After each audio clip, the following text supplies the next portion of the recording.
Hi, my name's Ishmael Naylor, and this is the continuation of where I am in my property journey. So, at the moment, I will go back to when I started my training. Now, I went to Samuel Leeds' crash course, and I knew that from his videos and from his education, and as they do in all of these seminars, he was going to sell, because nothing is free. And if you believe that you'll get something for free without being sold to at the event, you are having a laugh. It doesn't happen. And if you find some place that they do that, free events without trying to sell you something, then I would like to know, because I don't believe that exists, especially not in the property industry. So I went to the crash course expecting to be sold to and prepared to pay for a course, because at this stage I had decided that I was going to go into property, I was going to do the training, and this was at the end of September. At which case I signed up to the DFE, and on the DFE I wasn't sure about it. I was considering doing the academy as well, and I didn't sign up to the academy because I didn't have the funds available at the time. I didn't want to take it out of my government bonds, and I didn't have any other funds available, so I just had enough to cover the DFE costs. So I signed up to the DFE and decided to do that. So the DFE was at the end of November. Now, between the crash course and the DFE, I did 1 day of viewings up in Sunderland. It wasn't very successful. I did see some properties which were 20, 22, 25%, even 26% ROI, but they were in quite a bad state.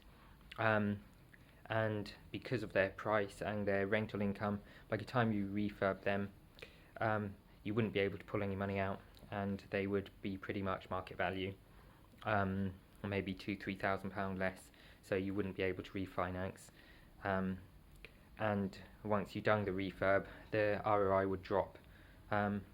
Although they were tenanted and the tenants said they were willing to stay, I wasn't too prepared to take that as a risk because of the quality of the properties. I would not personally put a tenant in that property, and as soon as they moved out I would have had to spend probably about £4,000 to £6,000 to renovate it. At least I would say at least £6, because they needed a new kitchen, they needed a new bathroom, they needed decorating throughout, new carpets.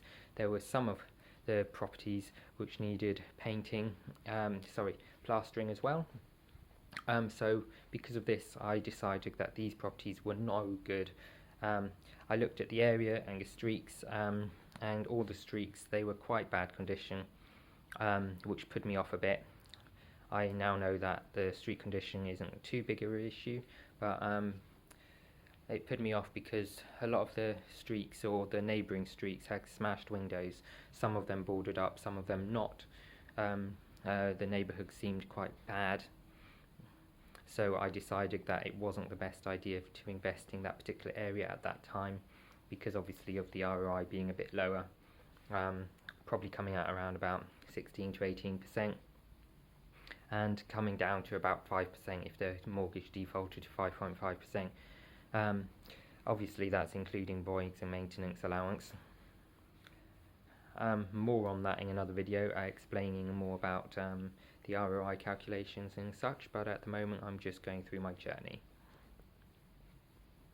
If you like this video, please subscribe to my channel, click the bell notification icon, so you get notified of all the new videos coming out as I go along my journey. At the moment I'm not sure how many I'm going to be releasing or how often I'm going to be releasing them.